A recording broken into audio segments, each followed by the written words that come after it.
Hi. Okay. I don't know why I had this in. Welcome to behind the scenes of Palia, Land of the Myths.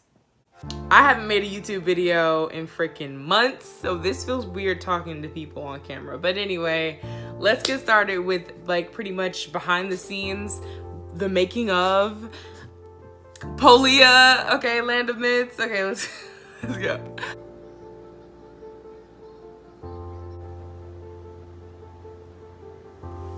Let's play good, because I messed the whole thing up. Okay.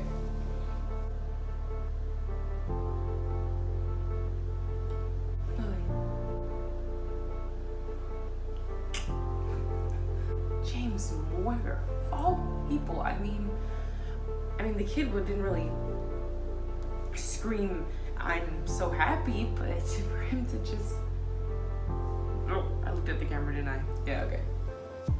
I mean, the kid wasn't like exactly, God, I keep looking at the camera. Okay. Someone is coming down the steps. So this is the first episode of Palia, Land of the Myths, and it's not a lot that you guys are getting to see yet, and it's not a lot really like happening so far, but this is pretty much like just the beginning, getting kind of thrown into what Robin's life is like. And you know, you already can see like she has a really good relationship with her mom. Off the bat, you can just see that that's a really good dynamic that they have going there. Robin is a 17-year-old girl. Her parents are divorced, and you would know that if you've read the first book. You already know right off the bat that is you know, pretty much where her life is at. Her parents are divorced, and every summer she goes off to go see her grandparents, and you know, that's kind of where we're jumping into what's happening. It's the last day of school, and like she's nervous about what's, you know, to come, and she doesn't really want her legacy from school to just be, you know, I'm that quiet girl with the short hair and things like that. She wants to have something, you know, special about her. With this show, which is like, it feels strange because it's literally just me, but I really wanted to do it like really a lot like the books, but some things, because it's just me, I can't do exactly like the books. So I'm really working on trying to get everything, you know, how it's supposed to be, but I can't do everything as like in order that the books says it happened. Like in the books, you don't even see like the mom that much. You just jump right into her going to her grandparents' house and things like that, and then she, you know, well, you'll see what happens. If you want to read the book, you can. Robin is a teenager, you know, she's still trying to learn who she is, and I think that that's kind of what that whole scene shows. In the next scene, we see Robin at school, and you know, she's talking to her best friend because this guy, James Moyer, committed suicide, and so that has like clearly become like a struggle for her.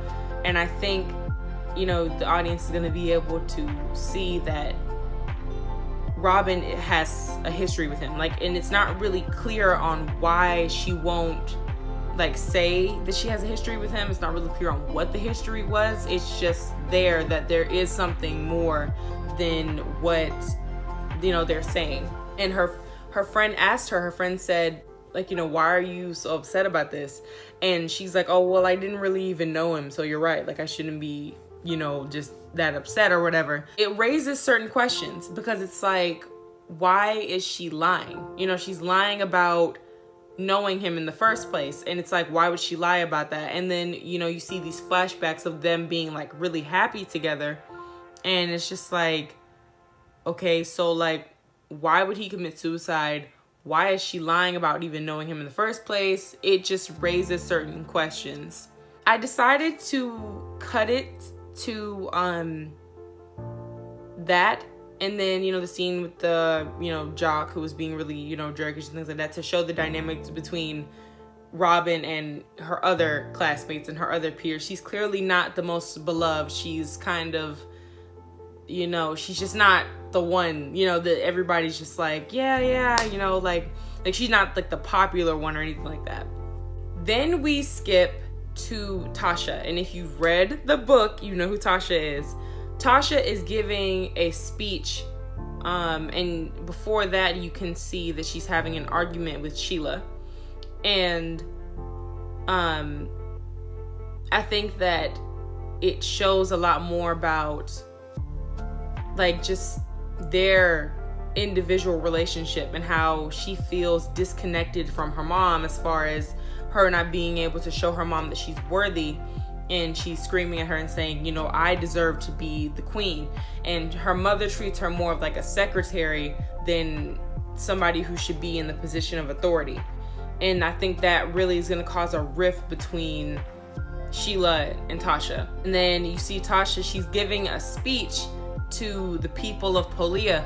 But what she's doing as she's saying it, she keeps saying, you know, it's almost like it's foreshadowing something, because she keeps saying, I'm not the mother of wolves. I am not the mother of wolves, or she is the mother of wolves, and the mother of wolves is here. Like she's kind of, it's like she's not directly saying my mother is less than me, but she's also kind of saying it. She's kind of saying, you know, my mom is this way, but I'm better, you know, and I think that is drama right there. That is conflict. And then, you know, it just, I think that this is just the beginning, and I didn't want to put too much in the first one. I just wanted to kind of test it, because it was really nervous for me sitting up here filming it, speaking in Polian. That's another thing.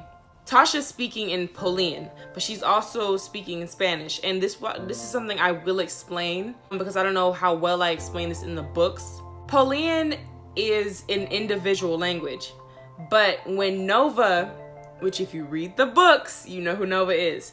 When Nova came to Polia, she spoke Spanish and English, but because most people in Polia are descendants of Nova, it's like they speak it too. She's kind of like the mother of mothers. Like she's like God. It's like she's speaking this language, and everybody pretty much kind of knows the gist of Spanish. Like they know what La Madre de los Lobos means. They know, you know, they know bits and pieces. So it's not like everybody just speaks the full-on Spanish language, but it is like they all kind of come from her, and so it would only make sense that they understand somewhat of Spanish.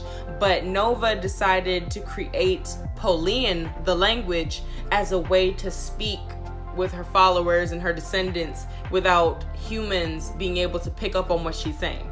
I'm really, really excited for this, because it's just something that I've always wanted to do, and every time I think about doing it, I'm just like, I don't have a cast, I don't have like all these different cameras and angles, and I don't have this and I don't have that, and I just get so discouraged by it, and I'm just like, I should not be doing this. Like I don't need to do it.